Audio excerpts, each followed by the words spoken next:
5.5 years in New Zealand. Yeah. It's come to an end now with the Phoenix via mutual termination, mate. What were your feelings coming to New Zealand? Because it's a long way to go, especially from the northwest where you're from. It was a really strange. I remember it as if it was yesterday, to be honest with you. I was actually away in Wales. My sister had a caravan in Wales, and I'd got a phone call from an Australian agent. So he'd actually worked, or a guy I worked with, assistant at Bradford, had actually played for Perth. Right. So that was where the connection happened. So I'd finished up at Bradford and became a free agent. So I was speaking to clubs locally. I think I was speaking to Blackpool and Ipswich at the time. And I was 29. This kind of came out of the blue, and I remember going into my wife and saying, "Do you want?" Because we all ask our wives these big questions. You know, if she says no, then you don't go. Yeah. You know what I mean? So I went in and said, "Look, something's come up in New Zealand. Like, what do you think of that?" She said, "Where's that?" She was like, "What? Where is that? Like, how far away is that?" I was like, "Literally the other side of the world." Yeah. So we sat down. I said, "Let's just, before I speak to the manager, because Uffy was ringing me that day. I was like, before I speak to the manager, let's just have a look at it. You know, like, so we were doing YouTube. Like, I was getting really scared of the flights that I was seeing on YouTube coming into Wellington. Oh yeah, You know, getting sideways and the sideways, wind. the whole, like. So I was like, whoa, that'd be a big change for me." And then we're seeing some good things. Spoke to Stephen Taylor. He didn't send me. What a guy to talk to. Yeah. Well, he would have raved about New Zealand. Raved about it. Yeah. He sent me a picture of Miami, not New Zealand. Oh, Tails, that's brilliant. Yeah, palm trees. He's like, probably him on his jet he's like, ski. Geese, yeah, he's like, Geese, get in. He's like, Geese, get out here. I see the dolphins outside my window every day.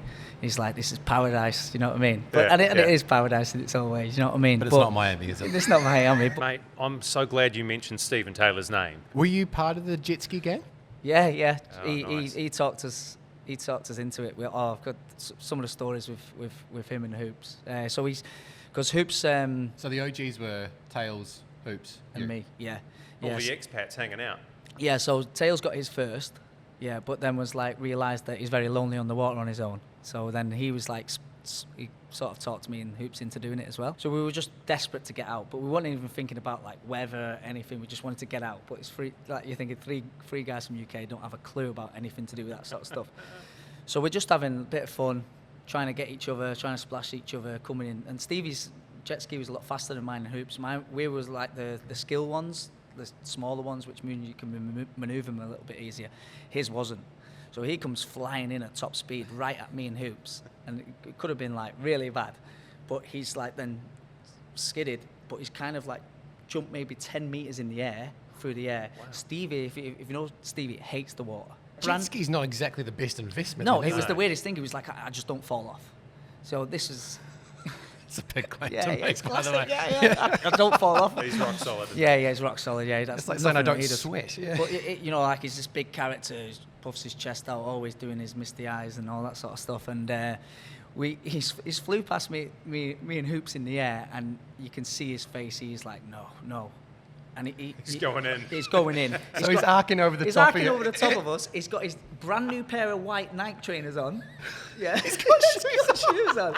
He wore his trainers every time because he was like, he'd go, Geese. He doesn't go in the water. Yeah, he was like, Geese, I'm not going in the water.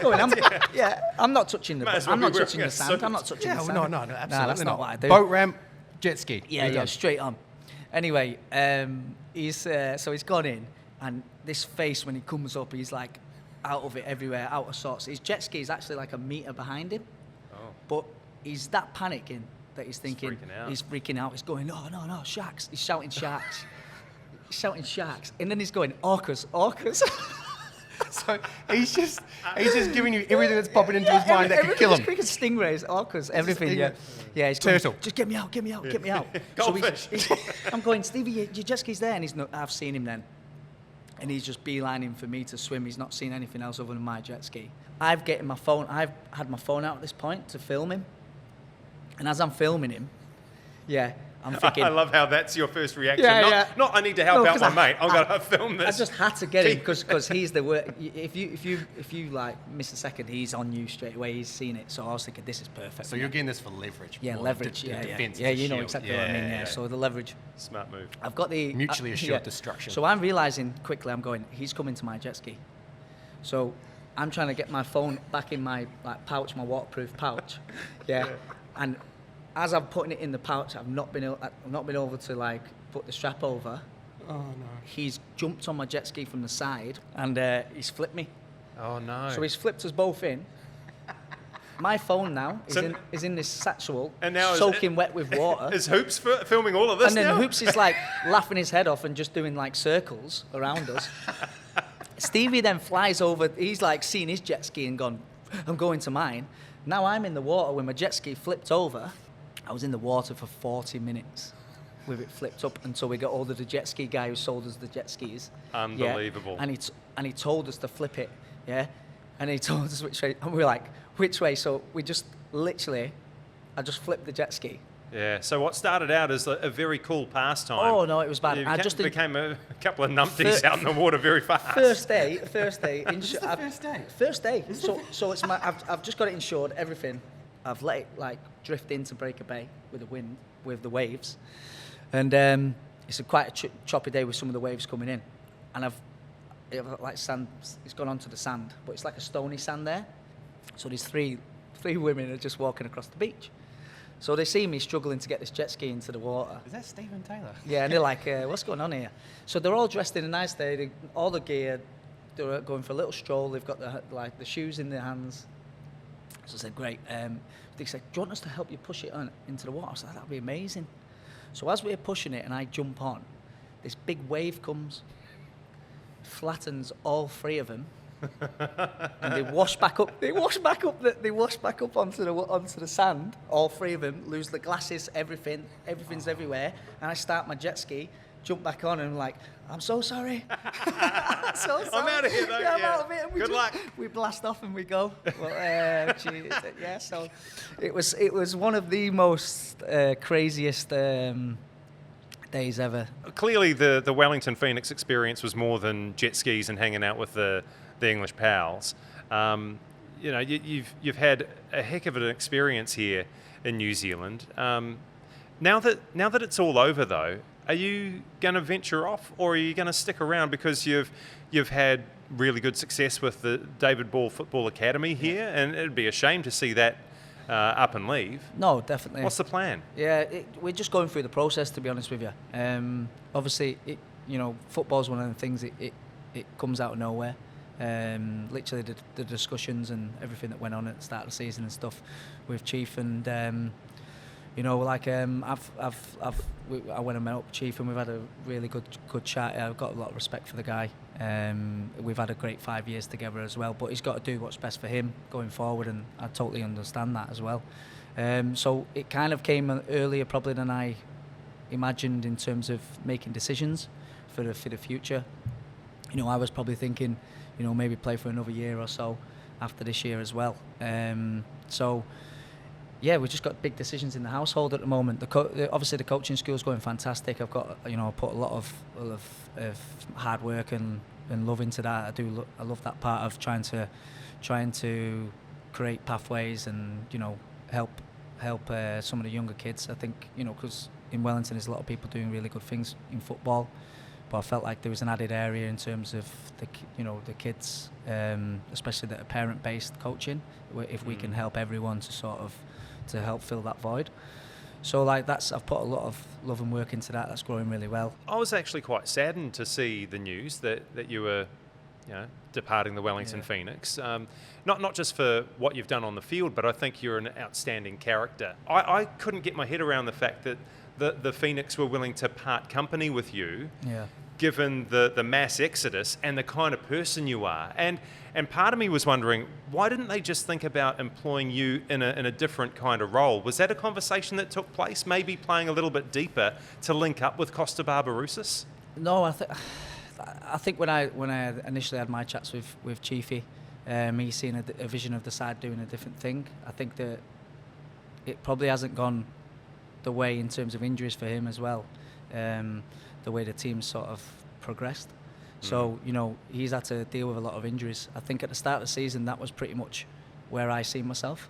I see myself as a connector, someone who can find the through ball, someone who will bring the forwards into a game, because I know ultimately I've been a forward for most of my career, but as I've started to step back into the game, I know what they need. So, like, I felt that was one of my strengths. I think last year, that was one of my strengths. You know, like I played in numerous different positions within the side, and I tried to make players around me better players. You know, the likes of Oldie, you know, I would continuously give him the ball to try and get him in the right areas. And I feel like I could have given him that. I think we had we went and caught up and had a honest conversation, and maybe if both our, you know, conversations our dialogue was a bit better, we could have come to that agreement, and we still could have got to where we are now in the end of things.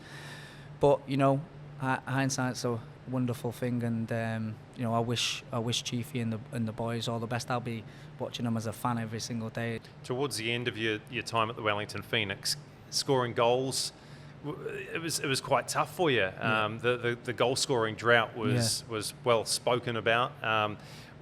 I suppose we're about to watch some vision here. Yeah. The one time at Eden Park against Brisbane Roar, and this just speaks to, like, the guy's in a drought. He's never going to score again because of what happens here. When you talk about luck in football, this is it, G. Or the lack thereof. Far post, near post. Raw scramble it out. You reckon it's gone across the line? Look at the anguish. Yeah. What are you thinking? I was just hoping at that time that it'd gone over. There was a moment of maybe just when it bounced that I thought it possibly.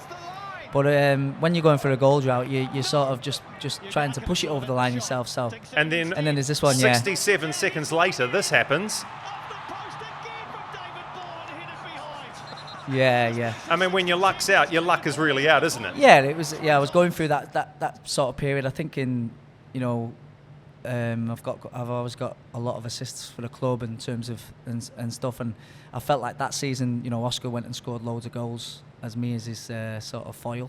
I've always felt like a foil throughout my career. Anyone who's been a number 9 has always scored double figures around me. But personally, you want to chip in with goals as well, and I feel like just last year was maybe a bit of a different one for me because I was getting asked to do a defensive role quite often into a sort of a 6. You know, I'd drop in with Roofs as a 6 to sort of fill the half gaps, or if there was a midfielder that was dictating a game for the opposition, I was locked on to that midfielder and then when we in the build up, I was actually used as someone that could get us out of the build up, you know, in certain areas to release the forward players. So last year I tried not to value myself on goals last year personally because I wasn't where I needed to be to actually score goals. That season for sure. Because that was a couple of years ago. That was 2 years ago. Yeah. That was Zawada's first season. So that was a year that I was actually creating loads of chances and I was actually just not scoring. You know, it just wasn't going in. And that video actually epitomises it. I feel a bit miserable showing you that highlight. You know, like, oh, here's a shot of you not being able to score. Look, let's rewind 9 years or maybe even 10 years to you scoring one of the world's greatest goals in 2015. You were with Fleetwood. Was it Fleetwood Town up against Preston North End, and this goal that we're about to watch was nominated for the Puskas Award on the turn, a couple of little drag backs, and then a delicate chip in off the post. Yeah. Describe the feeling for us. Oh, it was crazy. I think that day I'd actually started on the bench that day. Fleetwood were going through a bit of transitional period. It was towards the end of the season, and they wanted to start to offload some of the players that was. They were trying to have wage cuts and stuff. So beautiful goal, man. Yeah. Beautiful. And it was. I'd tried it the week before in training just as you try that one up. You know, as a goalkeeper, you can, if you get on the angle. Yes. You've got the weak near point. post. There's a weak point on that back one if you get it right. And it sort of opened up the angle, but I'd said to one of the lads on the bench, I was like, I'm just going to shoot from anywhere. I'm coming on. I'm just going to. Sky cameras are there because in League One, the Sky cameras don't actually turn up all the time. So I was very lucky that they were there that day. Because otherwise, it doesn't get nominated. There's no proof of the goal. Because there's just probably this view that you get here. There's not the other side of the views and the. It's feet. the reverse camera. That's the beautiful one. Yeah, so I was very lucky in that sense, and anyway, I scored. That's why I ran over to my mate on the bench. And the lad that's actually just marking me in that picture, Callum, he's a friend of mine, and he actually got dropped for about 3 or 4 games after that because the manager said it was his fault. So I think that's one of the best stories. So every time he sees it online or anywhere he goes, he texts me and he's like, got me dropped that. If we reverse a little bit further, you started off at the Manchester City Academy. Yeah. I actually think we missed out on each other by almost a year, mate, because I was there for 6 months. I had Kasper Schmeichel. I was the goalkeeper in my year, as per usual, mate. I was sitting on the bench. I wasn't contributing much, mate. Hence the name of the show, mate. Kasper was a funny one, wasn't he? Kasper, I remember him and... big energy, mate. I mean, you were up against it, though. Like, the son of an absolute icon. He was a Premier League winner as well, wasn't he? No, mate, he was like a great white shark. So he'd come to training every so often. He wasn't always in the country, but you could see him, just like the big man that he is, and the white hair. You could just see him just walking around the training ground. Yeah, he was a funny character. I just the one story I remember of him was I was training on the other pitch, and the goalkeeper training was just on the side. So you could have been there. You know what I mean? I'm a little bit older than you, mate. Yeah. No, but the way they used to do it then, they used to train all together in the different age groups. But you could be like 2 or 3 years behind, and then they're still there with the age group. And I just remember him, like, someone scored on him and he just took his gloves off and just threw him at the gates and just walked off. That was his mentality. It was crazy. I'd never ever seen anything like that. He was playing professional football in the academy system, wasn't he? He had the mentality, the attitude. Yeah, well, good for him. Let's talk about some of the other players, mate. Who was the biggest that you came through in the academy system? And we'll foreshadow this. We want to get to Micah Richards at some point. Mika's a funny. I think for me, probably coming through with me, the 3 that stand out for me that have gone on to do exceptional things is probably Trippier, Ben Mee, and probably Daniel Sturridge. I think those three guys have had unbelievable careers. You know, ultimately, I think injuries obviously suffered it for Studge, who came out here as well. He came to Perth and stuff like that. And he barely got a game for He just Perth, couldn't get his body right, and that's a shame because I thought he was literally one of the best players I ever played with as a kid, like by far. Playing up front with him was a joy because I used to just score off all these bits, you know. So, and then Trippier for me, that's probably the best one for me. We used to travel in together. Trips didn't pass his license till I think he was about 26. Yeah, so he just had his friends chauffeuring around, or me chauffeuring training every day. So we come from the same part of Manchester, and he was. We used to meet every morning. I used to pick him up he'd come on the Metrolink and pick him up every morning, and seeing where he's come from, just us two getting a Lucasade together in the car and a small Fiat Punto to, you know, captain in England, and you know, taking the country that we love to the Euros finals, and that free kick was pretty decent. And you know what? The beautiful thing is the same human being. He's just a super humble kid. Yeah. Well, he's not a kid anymore, but he's a fantastic lad. It must be quite breathtaking when you've played alongside somebody. And last week we had Ryan Nelson talking about what it takes to become an English Premier League star. And you got all these players, not just in England, but all over the world, trying to crunch up into the top tier of that pyramid. And one of your mates that you were getting Lucasades with, mate, it not only cracked it, but you know, he was there for a bloody long time. The story that comes to mind there in terms of that is the start of last season, the start of the first season. Chief came in and he was saying like, you know, I want to get you to the All Whites and you to like Mo to Iraq and Nico and people like that to Australia, play for Australia's national team. And he sort of come to me and Scotty and kind of moved on past us. It was brilliant, and we just like the whole room just burst out laughing. Yeah. Because I was like, well, there's Harry Kane and there's John Stones. But for me, not much we can do for you guys. Yeah. It was like keep going.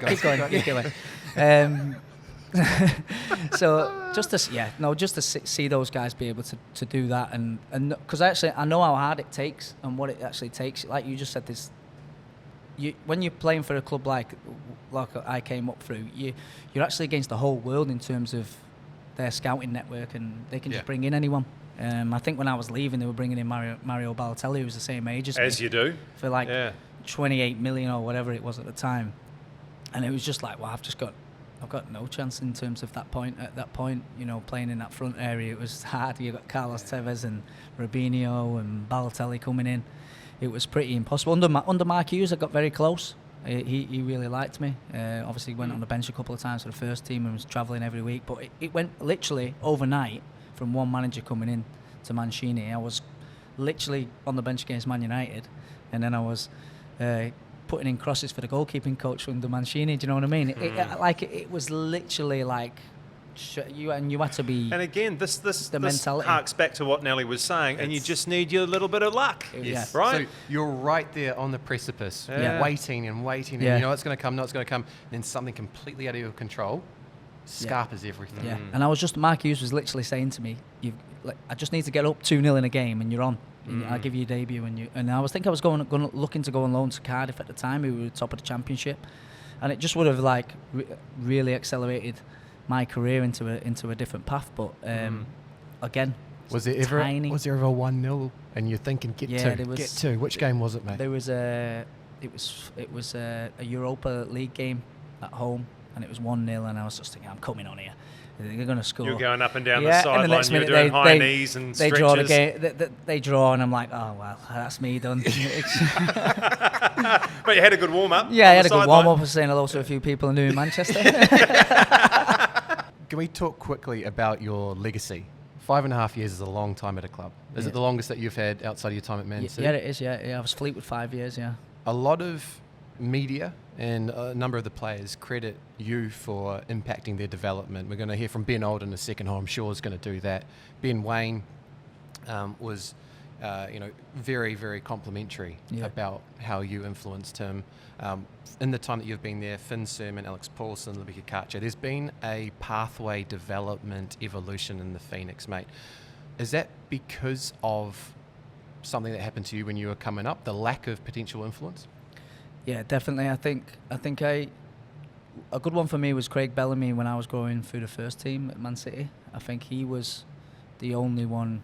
I have Vincent Kompany as well, who actually tried to get me to go out to Belgium when I was leaving Man City at the time.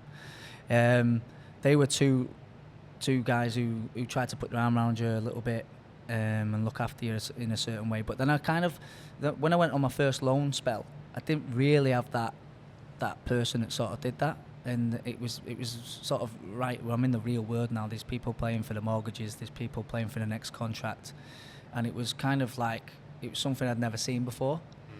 And I always said to myself that as soon as I get to that place that I'm in that position, then I'm going to give them the time of day. I'm a big believer of in a dressing room that you're only as everyone's the same. So if you're a 16-year-old kid, you're coming in, you're the same as the 35-year-old or the 36-year-old who's played all these games. You have to show each other the same respect.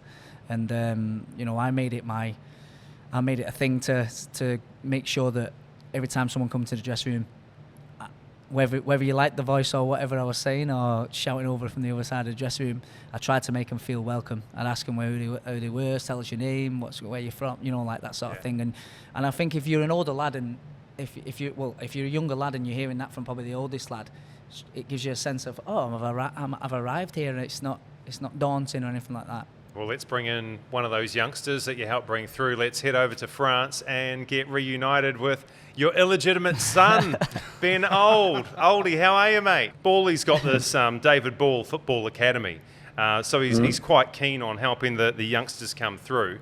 In terms of when you first turned up to the Wellington Phoenix, how did Ballie help your development and your growth through that period? Yeah, he was so important for me at the start when I arrived. I just remember, like he said, just taking me under my wing at the start. It's not an easy thing at all coming into a situation like this in the first team, but he made it so comfortable for me. and just allowed me to develop myself throughout the years. And like you said, we weren't just teammates, we just became very close friends. So it made it very easy for me to learn so much off him. And I think I was thinking about it before. I think I've learned more from him, even off the pitch, just having discussions with him, just asking him whatever I needed than on the pitch. And I learned a lot from him on the pitch as well. So he's helped me so much and so much of my game overall. And Oldie, your game really did jump on last year. Obviously, you're given a lot more opportunity to play. But was there a particular conversation that accelerated that or catalyzed your development last year?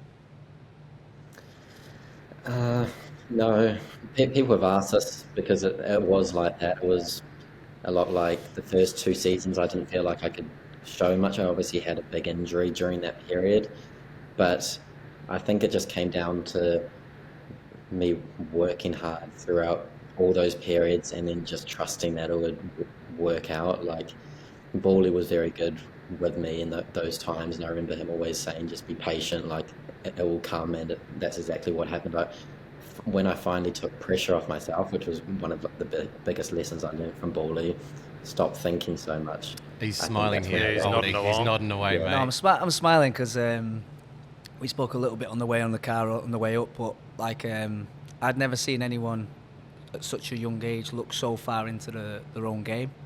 And I think it's amazing some of the stuff that Oldie does do in terms of you're still doing all your journaling and stuff like that. Yeah, so Yeah. he looks very deep into his own game, Right. and I felt at times he went almost too deep to the fact of Seriously? just into Like too much analysing of his performance. Yeah, I've done that in the past, mate. That's why you retired, pretty much. And I've done it at times in my career as well, where you're thinking too much about the tiny little things. And we had a discussion where we would just say, what about just going back out and playing like you did when you was a kid and just enjoying football and do the things that just come natural to you. And he sort of like found like a middle ground with that, didn't you? Oldie, you're Yeah, a I creative player, mate. So does that, going back to that playing as a kid, does that create the enjoyment and open yourself up a bit more? Yeah, I think now thinking about it, I think that was the biggest thing that changed between those first 2 seasons, me playing as a pro, to when I broke out in that 3rd season, which just allowed me to break free from a lot of that. Like Bawley was saying, which was very nice. I do focus a lot on that stuff, but I think with the pressure and all that building up as a coping strategy for me to just keep like doing more and more. And I think when I finally just let it all go, like you said, being a creative player, you kind of just need to be free. And Bawley was able to teach me that. We're both similar players in that aspect, where you can work very hard with that stuff, but when you get on the pitch, you just have to let go and trust yourself, trust your instincts. And I think that's what I was able to show in that 3rd season. Oldie, give us a bit of insight into what actually goes into the journal. For a lot of people out there, I mean, I didn't keep a journal when I was playing football. What actually goes into yours? There's a lot of stuff. The main stuff, I've been working with Don Vatisa, one of the New Zealand psychologists, for maybe 4 years now, and I think that's been very important for me. So a lot of it's just simple reflection work on stuff with training and game analysis. It's very, very typical stuff, and it changes a lot. But I think being able to work on the mental side, like Bawley said, was being able to break free, just figuring out how to do that. Because it seems simple, but it was something I definitely worked on a lot to be able to do, and I think it came to life in that 3rd season. Yeah, let's jump into the 3rd season, shall we? Go right. Yeah, dive right in. What were your favourite moments, mate? Because there were so many last year. I think you really caught the attention of the New Zealand footballing public, took the A-League You were by amazing, storm. Ben. Like, let's cut to the Yeah, chase. You yeah, were it was. absolutely phenomenal. Yeah. I was going to give Bawley a I little bit of appreciate credit it. as well, mate. But No, Oldie, no. over to you. I just sat behind Oldie and just said, "Go, Oldie." Just keep give him the going. ball. Just Just keep keep going. A bit of I said, motivation. Yeah. Do you want it again? Give it again. No, it'll live in my career, I'm sure, is one of my favourite seasons, for sure. Not only for me personally, but having a group that we had and being able to create history the way we did. Obviously, at the end, it didn't work out how we wanted to, but there's so many great memories.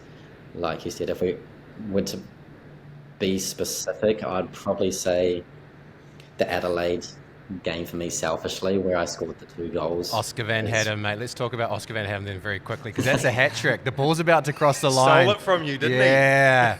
So that's a highlight. That could have been a hat trick, oldie. I know, but my dad makes a good point that would have been my second goal. So maybe if I scored that, I would have scored the 3rd goal. That's the one. I think I'm there as well, wasn't I?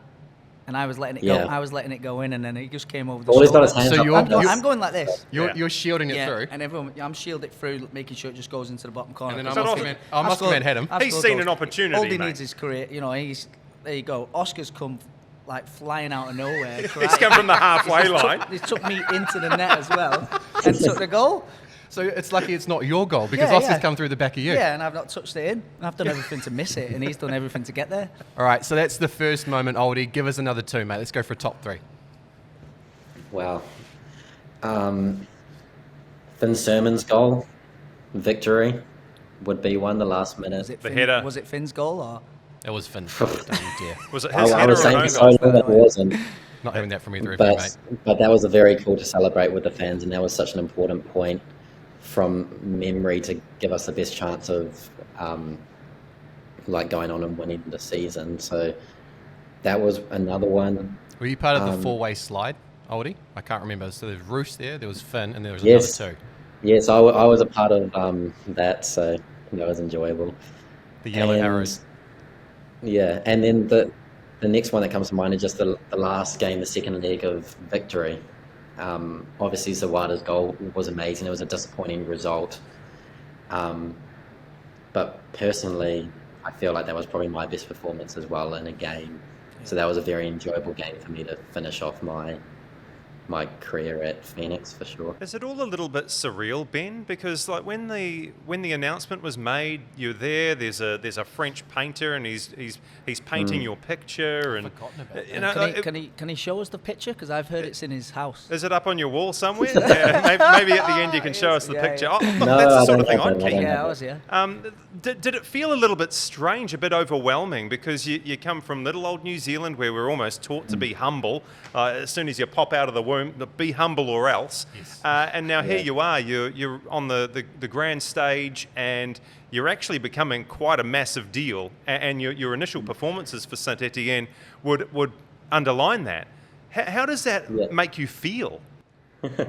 Yeah, I think you put it well with definitely in New Zealand, we've got this concept of being very humble, and I learned very quickly when talking to Huss, he was just like, you need to not be so humble. Not in a bad way, but he said you have to be confident in yourself, because the things that he was saying that he expects and wants me to achieve while being at St Etienne and what he sees me doing, it just seems so surreal to me. And like you said, all the small things when I got there, the painting, the fans, and them wanting to buy my tops, it just seems like still feels crazy, and I don't think I was fully able to deep it until I got the injury, to be fair. I think I was just on such a high, I was so focused on pre-season, and then before I knew it, I was starting in the games. It didn't really give me a time to fully understand what was going on, and I think obviously the injury is horrible, but it's given me a chance to finally slow down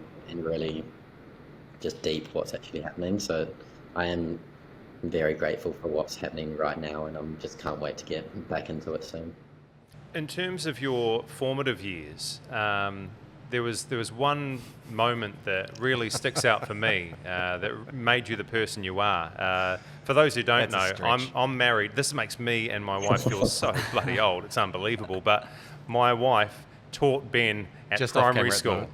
Yeah, Rebecca. She not only taught you well, but she smacked you in the field of play. Can you just regale us with that yarn and how it made you into the tough, resilient character you are today, Ben? I'll answer that quickly because that sounds really bad.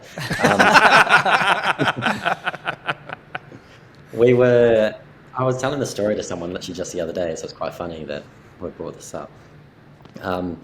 We were playing a game called reverse tag, just what you do at primary school. And I remember creeping up behind her, trying to tag her, and I thought I got her. And she's obviously heard me, and she's come and swung. And elbowed me in the head, and literally like 2 weeks before that, I cut my head open as well, so it's like reopened that cut. Yeah. So you know, we're the Paladin family have played our part in making Ben the resilient character he is today. Exactly. So was it off to the nurse's office, mate? Because reopened cut, that could be stitches. Yeah. So it was stitches. I remember she put her hand on my head, which is like obviously like a natural thing to do, but I don't think it's like the best thing to do. It's so funny though, because like a couple of years ago, I was watching a Phoenix game late one night, and Rebecca comes into the room and she saw you flash up on the TV, and she's like, "Who's that?" And I said, "Oh, it's Oldie." Benjamin, Benjamin. Yeah. Never heard of him. and I was like, Haven't "Yeah, been Ben told Old. that. It's Ben Old. I taught him at primary school." And I was like, "What?" And brain Yeah. exploded. Yeah. So small world, isn't it, here in Smallest New world. Zealand? Absolutely, mate. Yeah, for sure. Oldie, let's get on to the injury, mate, because it's obviously not the best thing to occur when you move to a new club. How is it going? And when can we expect you back, mate? It's going as good as it can be considering an injury. So it's just clocked over 3 months now. So if people didn't know, I tore my MCL plus the meniscus root got detached. So when I first did it, we all thought it was just the MCL, which meant that it would have been about 2 months max. And I all would've the played scans, that. you can't Yeah, see yeah. any problems with the Yeah, I would have played through that. meniscus. It wasn't until they decided to do surgery that they found out about the meniscus as well. So that was like heartbreak, because that added a lot of months, and they said 4 to 6 months, which is quite a big time frame, and not knowing how long it could be within that. But it's progressing very well. I'm really pushing for about 4.5 months, which means that I'm about 6 weeks away, I'm hoping. So I'm starting to run and stuff tomorrow, which will be very nice. But I'm really hoping to get back for a couple months left of the season, and definitely get back for the March window for the All Whites. Oh, it's good to hear, There mate. we go. Can't wait to see you back down here in March, mate. Hey, just before we let you go, and thanks so much for your time as well, Oldie. I know it's late over there in France, but you had prefaced this chat by saying, "Look, don't tell too many stories about me." Well, I think we need a story off. Bally, Oldie, give us your best story about the other. David Ball, you can kick it off. Oh my God. I'll go for the Glad Wrap story. This sounds interesting. The problem is I've got no stories of Ball. Yeah, he's got. Yeah, just never gave you a chance, did I? You're Yeah. sensible, mate. You went to bed too early. Yeah. Let's get to this Glad Wrap story. Glad though. Wrap. So that was the chat in Chatswood, wasn't it? When we were staying over there, wasn't it? Yeah. So we were staying in Yeah. Chatswood, and Oldie's quite like a strong lad. So we used to play 2-touch every morning in this little room, and he had like do you know like the UPS trolley? Yeah. Yeah. Do you know where you pick up the boxes? Yeah. So we used to give Oldie a bit of stick for the way he was like when he talks and stuff, and he's really like thingy. So I thought, I'll tell you what, I'll bring some Glad Wrap in tomorrow, but I need 4 or 5 of you to help me to get hold of him because he's so strong. Oh, no. Yeah. So I've got like a few of his mates. I was like, who was it? Suts, Lawsy. Yes, that's Lawsy. Was it AP as well? No, AP was the only one defending me. Yeah, yeah, that sounds about right. He's trying to make it not happen. Don't do it. Don't do it. Yeah. Standing up for his buddy. And anyway, so we've got him. We've got him down. We've pinned him. We've put him on this. We've stood him on the trailer thing, and I've Glad Wrapped him all the way in for a full body Glad Wrap all the way around. Oh my God. And we've just literally pierced two eye holes and a mouth hole for him, and he's like. So everyone was like, right, what do we do next? Yeah, because that's not the end of the story, surely. Because we've got a meeting. So I'm Wheel like, him in. I'm like, I'm going to take him to the meeting. Oh my God. So He's like, Yeah, bear in mind, sorry, that that's what it looked like. Hannibal. It's- Hang on, we've got an interjection Like- from Oldie. it's like 300 meters away. It's not like just around the corner. We had to go up an elevator. and Oldie, everything. what time of year was it? Because Chatswood can get quite warm as well, and Glad Wrap's not a Yeah, well, particularly breathable It's not material. your friend. I was more worried they were just taped like half over my eye. I couldn't see. Oh, it's hilarious. This is my And first season going into a meeting. Yeah. So everyone's like, oh, I don't know whether Alfie's going to like this. And I'm like, no, he'll love this. Do you know what I mean? So we've got him to the top. And then as I got him to the top and I got closer to the room, like Suts and everyone, they started to just like disperse. You know, like the closer I was getting, they it was faded like, to the shadows. it was like, they've gone the Homer Simpson into the hedge Homer treatment. Simpson, like back in, and it's like, well, I'm in now. I'm doing it. So, and he's like, please, don't, please. So I wheeled him all the way in, right to the front next to the projector screen, facing out toward the room. Brilliant. So everyone's coming in, they're just giggling, but then there's that like weird silence of like, is Uffy going to like it or not? So we come in and as we've come in, Uffy's come in, and he's just like, he had like this little like giggle smirk, didn't he? Yeah. Yeah, it was For like, like 5 seconds and then got serious. Yeah, 5 seconds and then got serious. But he secretly loved it after it. Brilliant. He told me. But it was just, you know, where the manager has to like come back into the room and go, all right, sort it out. So then like I had some scissors with me just in case to cut him out. So Uffy's like, get him out now, get him out. Yeah, and I've cut him out a little bit so his hands come out, and I've gave Aldi the scissors. so he's had to cut himself out for the whole. And I'm shaking, like so nervous. I can't It's cut like myself, sweat, and everyone's sweat. waiting. See the he's sweat starting to inside the glove. sweat. He's trying to cut himself out for the whole 20 minutes of the whole thing. So he just stood there, just trying to awkwardly cut himself out. It was hilarious, wasn't it? Brilliant. Absolutely stunning. And now here's your chance to get one Yeah. back on him, mate. Like, what have This you got up annoys your me sleeve? so much. I've got nothing. I can't think of Aldi, what's he anything. done for his initiation song at least? Can you remember Boy's initiation song? No, he wasn't there for that one. No, I wasn't there. But I'll tell you a good one But about the- Aldi then. No, Okay. I give The flip- him a chance. Aldi, do you have a story or not? Oh, I've got a story which is interesting, but it doesn't. It's a good story, which is annoying. Oh, well, go on then. So be it, mate. It's a golfing story between me and Bawley and Roos and Gary Hooper. It was a 2v2. This was my first season, so it was in Chatswood. And they heard that I was a bit of a golfer, so Bawley teamed up with me. And Gary Hooper's a very good golfer as well. And it was the most intense battle ever. Went to 2 extra holes. Oh, wow. Yeah, Oh, it was, my word. honestly, it got to a point where no one was speaking to each other. Oh, Like it was so that tense. intense. Yeah, I'm not that great at golf, so Aldi propped me up. And at the time, Rufer was terrible at golf as well. So like, I was just there to just get inside So Rufer's head. it's Hoops and Boy that are basically taking things forward, are they? Roofs and Aldi, yeah, Roofs and Aldi, not Roofs and Aldi, Hoops and Aldi. It was them really against each other. So our tactic was for me to just get inside Roofer's head, yeah, which I was doing unbelievable at. It got to a point where he was hacking I can everything. picture that. Yeah, he was just completely lost. And he was like, "Don't speak to me." So we had go-karts, and he got, remember when Roofs just Tim walked. Payne and Ollie Sale weren't driving, were they? No. No. It wasn't one of them ones. But as we got to one of it got to a point where Roofer didn't jump in the cart with Hoops. He just had to walk to try to clear his own mind. That's how bad it was, wasn't it? Wow. Yeah. But- But the worst thing was, it got to the last hole. It was a playoff hole, and we got on the green for 2 on a par 5, and they were well out. They're not even on the green for 3, and we're like, we've got this. We're already like celebrating. Roofs hasn't done anything the whole day. Comes up and chips it in, and he goes Yeah, crazy like he's like Yeah. won the whole thing. On Hoops' shot, his last shot, just landed on the path just enough that it wasn't to go out of bounds, Right. and then Yeah, he chipped in off it that was- one. It was insane. But all this So we second haven't shot heard that the day end of was it from unbelievable. Roofs since then. What's that? We haven't heard the end of it from Roofs since then. No, we Oh, haven't. No. really? Yeah, it's horrible. Is that career highlight golf-wise, Aldi?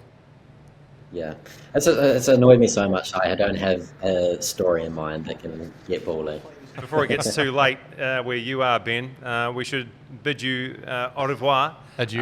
Yeah, and thank you so Yeah. much for your time, mate. Really appreciate it, and I'm so glad that we could reunite father and son on the Unused Subs yeah. podcast. He's got an unusual accent Yes, now. no. Though. He speaks with like a different accent now. Don't you? Have you seen that? Has he gone French- Steve Yeah, McLaren? he's gone. Yeah. Yeah. He's gone like Joey Barton, Steve McLaren. Steve McLaren. Yeah. Thank Exactly. you, Aldi, mate. Appreciate your time. No, I really enjoyed it. I'll think of a story about Bawley just as I get off this call. Well, Yeah. AP's asked for us to do an episode with you two, mate. So you've got a second chance when he's not in the room. So you've got Yeah, a you couple can- of I'll give you couple of weeks. I'll give you a couple of shots. And I've got good ones of AP, so there we go. Look forward to hearing those, Oldie. Thanks again for your time, man. right. Appreciate it, eh? Cheers, Ben. Thank you very much. I've always thought that he's had a really old head, pardon the pun, on young shoulders, Old right? Ben. Because he's just so Yeah. smart, he's so intelligent, and to hear him talk about his journaling, that's not something that every young player does and takes the time to do. And how do you think that's going to better him as a player as well, long term? Yeah, I've never seen that coming through as an older player. I've seen people go through the clips and stuff like that, but for him, it's There's real intention there, isn't there? There's intention. everything he does was with intention. And you listen to him there about, his goals now to get back from his injury, and he's got aggressive goals, and he just knows that he's got a plan. He knows that he might veer away from that plan, but there's something else, and he's just in this clear. You can see he's just in a really good head. So that laser He's focus. got, you eh? can just see it. You can see it in his eyes. He just wants to. He wants to go to the next level. He's not happy. He's not content with the level he's at. Cool. Shall we get on to the starting 11? Do it, mate. It's your segment. Oh, big responsibility. Green button here, Bally. And here's your starting 11. He's done it. Hey, well done. Well done, mate. We're- So You was waiting for that one, yeah. So condescending. Yeah. He was waiting for Give that him one. a pat on the back Yeah, as yeah. well. Come on, Yeah, good work, man. I think I'm in the dressing I room was gonna giggle. experience with David Paul here. Yeah, Just yeah. I was gonna giggle there. Yeah. Worst ground you've had to travel to? Accrington Stanley. Pre-match meal. It would be salmon, poached eggs. Who is your Wellington Phoenix roommate? Was, rather. It was Scott Wotton. What's your golf handicap? Don't have one because I'm absolutely terrible. But it's probably 36? Is it? Is 36 the worst one? His handicap is golf, period. Yeah. What's the place that you want to go back after you finish playing? I want to go and watch English football, like Premier League football, with my kids. That's what I would love to do. Go and do a load of the grounds. They've not grown up in England too much, but I would love to go and do like away days and show them the real football where I came from. First club? Manchester City. Wow, it's not a bad first club, Jake. Yeah. Favourite non-football athlete? Usain Bolt. Used to love watching him. Just speed. I always just loved watching the speed. The movie you can go back to, the movie you want to go back to and watch for the first time? I like Step Brothers. No, it's not bad, Yeah, I like Step Brothers. I always. Is that the one? Did we just become best friends? Yes. That's exactly it. Yes. Yeah. Yeah, I love that film. I Making just the always bunk watch it. bed Yeah, I've watched and it it that many collapses. times. Yeah, that's the one. Yeah. The Yeah, Catalina it's a wine weird, mixer, weird mate. one, but I watched it with I watched it again with my older son like recently, and he was just laughing his head off the whole time because he watched it for the It's first so time, but I've good. watched it 10 times. The team you supported growing up? Controversial one. Ooh. My dad was a Man United fan, so there's pictures of me early doors, like 4 or 5 in a Man United kit. So it was Man United, and then quickly turned to City when I had a choice myself.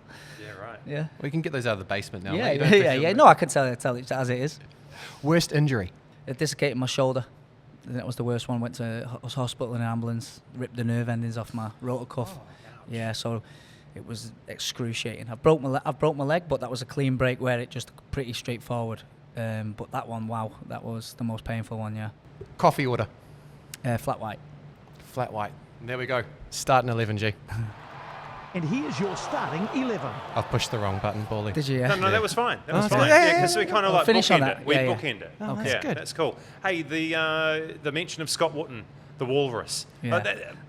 How much are you going to miss him day in, day out? Because you guys were thick as thieves, eh? We spent literally more time together than we did with our families, which is, I've sort of had withdrawal symptoms from him this past week. So we just Aw, speak to Bully. we speak to each other every single day. Usually he's- that means you're a bad influence, mate. If you've got withdrawal, it's like an bit addiction. Bit of both, yeah, a bit of both, yeah.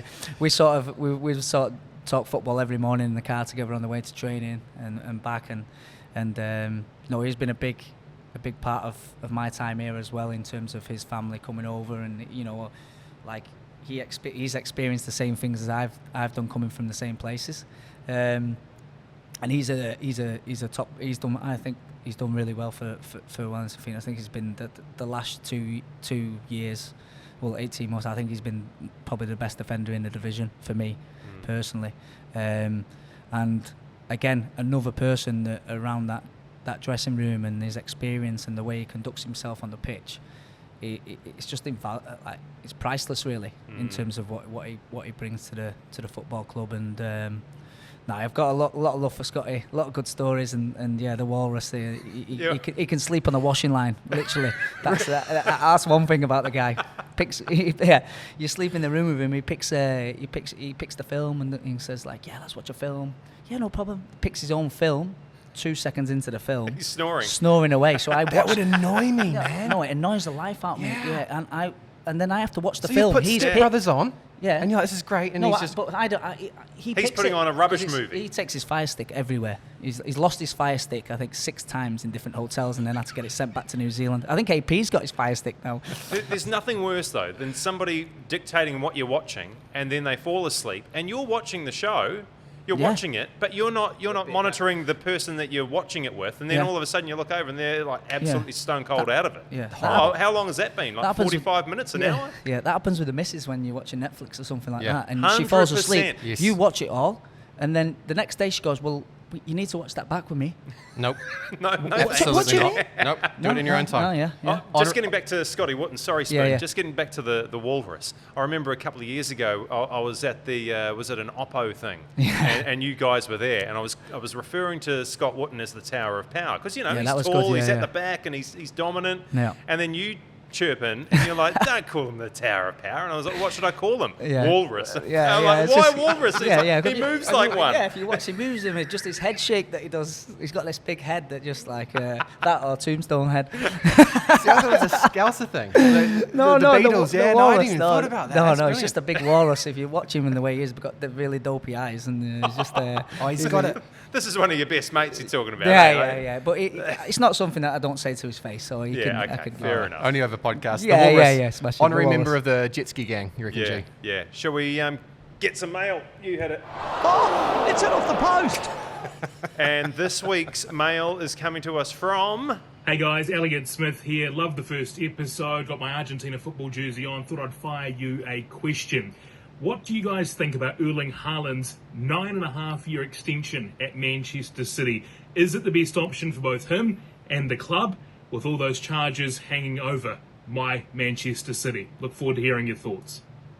Thanks, Smithy. Yeah, your Manchester City as well, Bawley. 9.5 years seems pretty massive, a huge commitment for both parties. Yeah, it's weird now. It seems to happen quite a lot. Obviously, Chelsea have been doing it with like Cole Palmer. I think signed it 6-7 years or something and like Mudryk that. as well. Yeah. So there must be a reasoning behind it in terms of I don't know whether it's to do with the inflation of football. I don't know long term. I don't know, but ultimately, if they're tying down a player that for the next 9 years is going to probably be the top goal scorer in the Premier League. I think it's good business. Also, Pep's only signed on for 1 more year. So if you can convince someone to come in after Pep, potentially with the 115 charges hanging over you, you can tell them, we've definitely got Erling Haaland. So it's a recruitment tool as well in that regard. Yeah, I watched Man City in League 2, so Championship won't be too bad. You were there in the dark days, yeah, when Dickoff scored at Wembley, so yeah. Paul Dickoff liked our Nelly post last week. So So Paul Dickoff, I played in the reserves with Dickoff when he was coming towards the end of his time. Watching him play. Played a lot of games in the reserves. He was top class, and then played against Doncaster with him. Played in a charity match at Oldham. He was the striker. I played in midfield with Uwe Rosler and Paul Scholes. So in a charity match. So that was a highlight as well. Brilliant, mate. I mean, look, no pressure, but last week we had Tommy Smith talking about Roy Keane, and the thing went absolutely gangbusters. I think last check we had 50,000 views. So hopefully something of what you've said here today for the Unused Subs podcast is going to get something similar, maybe more. Let's hope so. Yeah. That's why we flew you off from Wellington, mate. Yeah, thanks very much, Great guys. to see you, Bawley, mate. No, I appreciate it very much. Shall we go grab a bite to eat? Let's go get Love some that. lunch. Let's do it.